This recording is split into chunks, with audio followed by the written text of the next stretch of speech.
people would kill cobras, bring it to the officials, and get reward for that. So this is a good way to reduce and control population of cobra, right? So this is exactly what the government thought. But what happened was people started breeding cobra in their homes as a means to earn money. So it eventually led to an increase in cobra population rather than leading to a decline in cobra population. So that's why it gets the name cobra effect.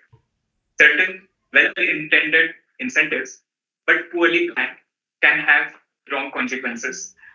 And one example in the context of climate science or environmental science is biofuels. Biofuels is obtained from crops like corn or maize. So what is done is this is used as an alternative to fossil fuels. So it is cheaper. It is relatively much more environment friendly. The government pushed these things, and what happened was eventually there was a rise in demand for biofuels. The unintended effect of this was more deforestation. So it caused more harm than the goods that was intended with the incentives. So such things can happen. Now, this was on the incentive side. To change human behavior, we have another tool that is uh, fear and punishment. Like I said, media has been playing a key role here in spreading awareness about climate change. Now, the problem with that is very nicely summarized in JS's talk. If it is communicated as if there is no hope in climate change in the uh, in the context of climate disaster, it is a certainty, then people might feel there is no point in doing any action. And this has led to a very recent phenomenon called climate anxiety, especially amongst the young individuals who have either witnessed climate change, impacts of climate change, or those who feel hopeless because there isn't much being done. This is the age of information. There is so much being dumped on every one of us through so many different sources. There is also a lot of information about how bad climate change is, and the way it is told. Media is a negative news mongerer. It creates a fear. It's a fear mongerer. It sort of makes you feel that there is nothing else that can be done. That eventually leads to climate anxiety, and this has been in the rise, especially in the last few years. And it's a very serious thing, especially in the psychology community. It has been recognized as as a phenomenon that has been happening. So the first solution, keeping in mind how incentives and fear can have their own negative effects, the first solution is once again communication.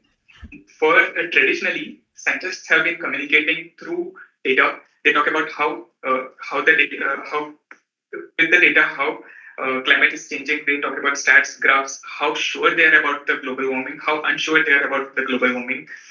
They talk about certainty about the uncertainty and uncertainty about uncertainty and so on. So this is very difficult for common people, and the media usually tells a very paints a very fearful picture. The correct approach is through well-designed narratives. Narratives appeal to the primordial part of the brain. Well-told stories with well-thought incentives and uh, taking into account how it can have negative impacts can lead to solutions. For example, the most successful campaigns is that of the ozone hole. The very way of defining this problem as an ozone hole, it itself provides a visual aid for people to perceive this as a threat. So there is this shield protecting everyone, and that shield is beginning to create to develop a hole, and that can let in harmful rays, cause a lot of problems. This is a very strong visual aid that can help people perceive it as a threat, and they also so first thing is to describe the problem. Second, what is causing the problem? CFCs are causing the problem. They were using CFCs back then in refrigerators and so on. And the solution, ban CFCs. So very clear targets, very clearly defined things. That led to a very successful campaign. So with climate change, global warming, the narratives should be very clear. simple to understand, and should be presented as a challenge that can be solved. That creates motivation to work. Uh, Look at your own lives. I'm sure everyone has at some point or the other procrastinated. When you have a very, very difficult task, most of us tend to do it, tend to procrastinate. But if we break down that difficult task into smaller, doable, easy tasks, then we start making progress. And that is sort of the approach that should be taken. Climate change is a disaster, but it can be how it can be managed, how it can be mitigated. That should be the focus of the discussion. The second thing is to learn from experts. Uh, so, God is a very abstract concept, and the concept of God has been existing for many thousands of years.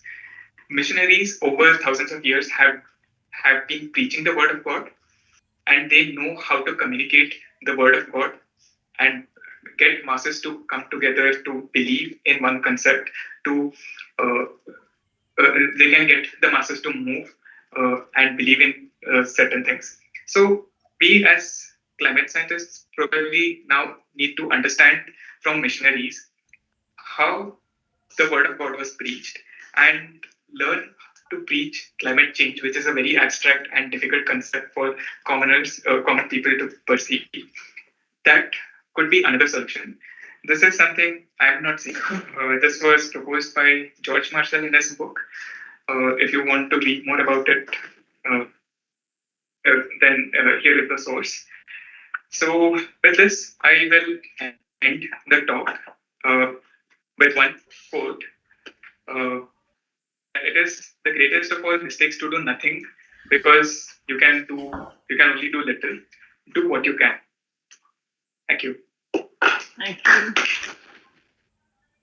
Thank you so much, Dr. Chetan. It was a nice presentation because I think I have not heard such kind of presentations before when I'm in climatic meetings. So it is very nice the way you have put up all these two things together and explained it. And I think our youngsters also would have been, they got a food for thoughts.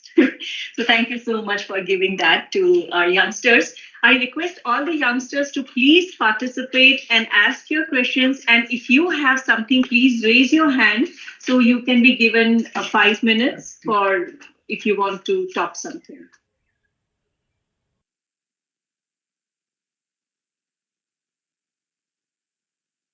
Any of participants or youngsters, if they have any questions from any of our speakers, please raise your hand. And some of you have submitted your abstract, so we would really appreciate if you can speak for about 5 minutes about your abstract or your work.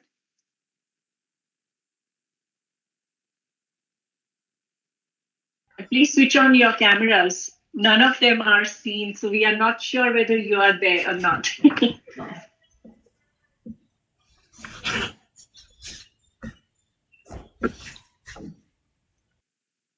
Especially the one who are registered, please ask questions.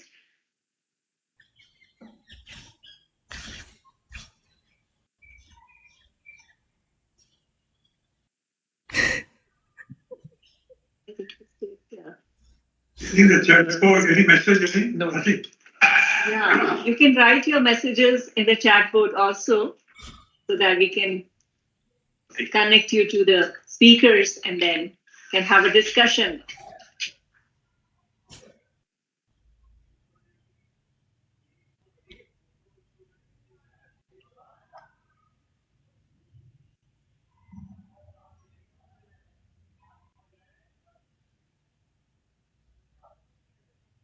No one of you, none of you.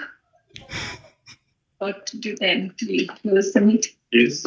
Do you have any sort of questions to our speakers?